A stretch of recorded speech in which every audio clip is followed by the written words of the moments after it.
Greetings and welcome to Courts This Week on LiveLaw. I am Taniya Pandey, and every week I bring the latest updates from courts across India for you. We'll begin the episode with judgments from the Supreme Court and then cover other courts in the country. The Supreme Court on 7th January allowed the commencement of counselling process for NEET PG and NEET UG for 2021 to 22 admissions on the basis of the existing 27% quota for other backward classes and 10% reservation for economically weaker sections in the All India quota.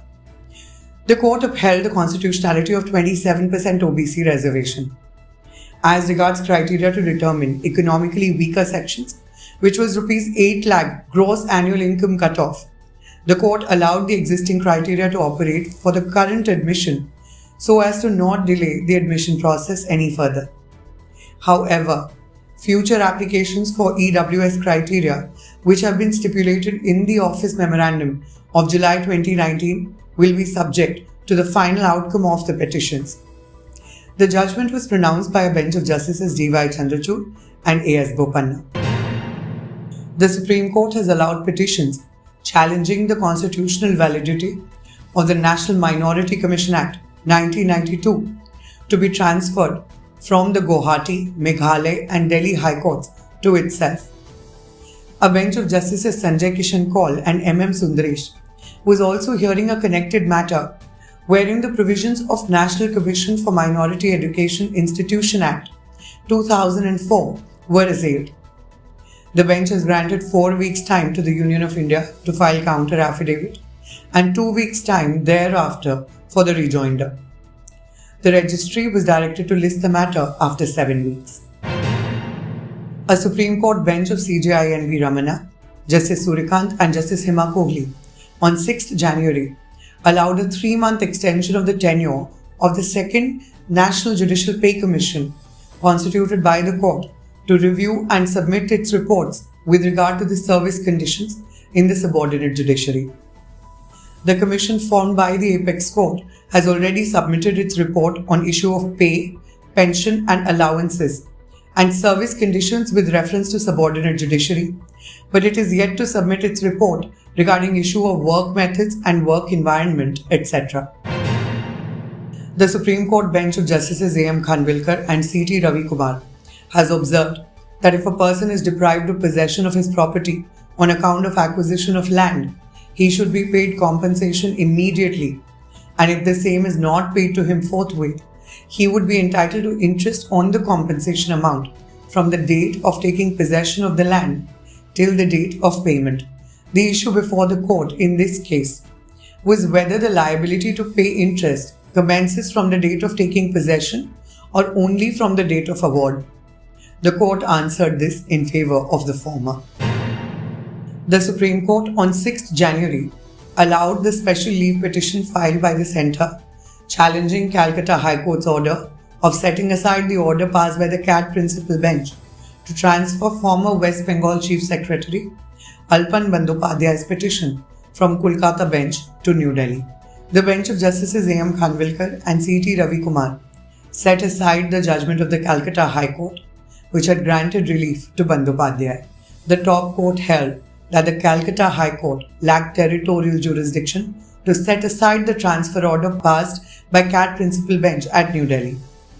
The bench, however, granted liberty to Bandyopadhyay to approach the jurisdictional High Court to challenge the order of the CAT Principal Bench and also expunge the remarks made by the Calcutta High Court against the CAT Principal Chairman and central government.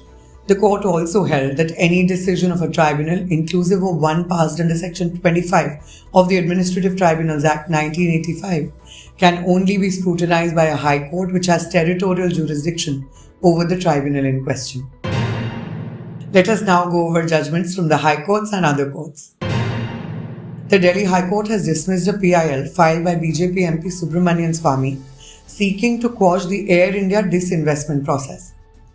The division bench of Chief Justice D.N. Patel and Justice Jyoti Singh rejected the argument made by Swamy that the bidding process was tailor-made to facilitate Thales Private Limited acquiring Air India by entertaining a bid on behalf of SpiceJet The court said that there is no material on record which would support the allegations of Swamy that Thales colluded with Mr. Ajay Singh's consortium or was aware of the consortium's bidding strategy.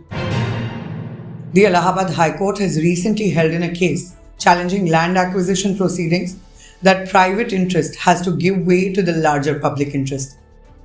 Upholding the proceedings for construction of a railway overbridge, a bench of Chief Justice Rajesh Bindal and Justice Piyush Agarwal observed that even if there are some small discrepancies in the process of acquisition, the acquisition did not deserve to be set aside, as otherwise the project would be delayed.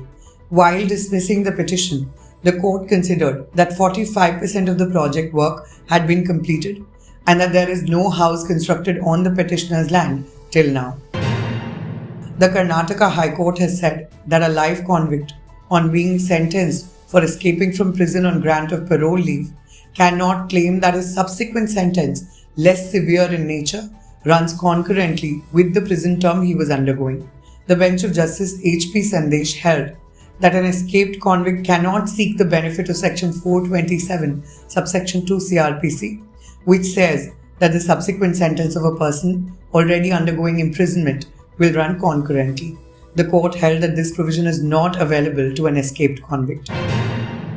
Offensive words used against Bharat Mata and Bhuma Devi attract the offence of hurting religious sentiments under Section 295 capital A of the Indian Penal Code. The Madras High Court has held while refusing to quash the FIR registered against Catholic priest George Ponia. The priest was booked for derogatory and provocative speech made on July 18th last year. The speech became viral in social media, which ultimately led to the registration of the FIR. He later approached the Madras High Court under Section 482 of CRPC, seeking to quash the FIR. The Delhi High Court on 7th January granted bail to freelance journalist Rajiv Sharma in connection with the case alleging that he supplied confidential information to Chinese officials in exchange for remuneration. Enforcement Directorate had initiated investigation on the basis of an FIR filed against Sharma under the provisions of IPC and Official Secrets Act.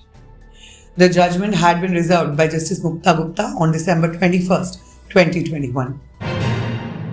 A metropolitan court in Mumbai remanded two accused Uttarakhand natives Shweta Singh and Mayank Rawat in cyber cell's custody till January 10th, after which their custody was extended till 14 January in the Bully Buy app case, which targeted Muslim women by putting up their images online for auction. The two were detained from Uttarakhand on January 5th and brought to Mumbai on transit remand, after which they were produced before the Bandra Metropolitan Court on 7 January. The Chennai bench of the National Company Law Appellate Tribunal (NCLAT) has stayed the order initiating corporate insolvency resolution process against Tata Projects Limited upon being informed that the parties have entered into a settlement agreement. The NCLAT bench of Justice M. Venugopal and Kanti Narhari also directed the IRP to file an application for withdrawal of the corporate insolvency resolution process under Section 12 capital A of the Code, coupled with Regulation 30 capital A of the Insolvency and Bankruptcy Board of India, IRP for Corporate Person Regulations 2016, before the adjudicating authority within 3 days. With this, we come to the end of today's episode. I am Taniya Pandey and you're watching Courts This Week on LiveLaw. Thank you for being with us. I'll see you again very soon. Until then, have a lovely week ahead.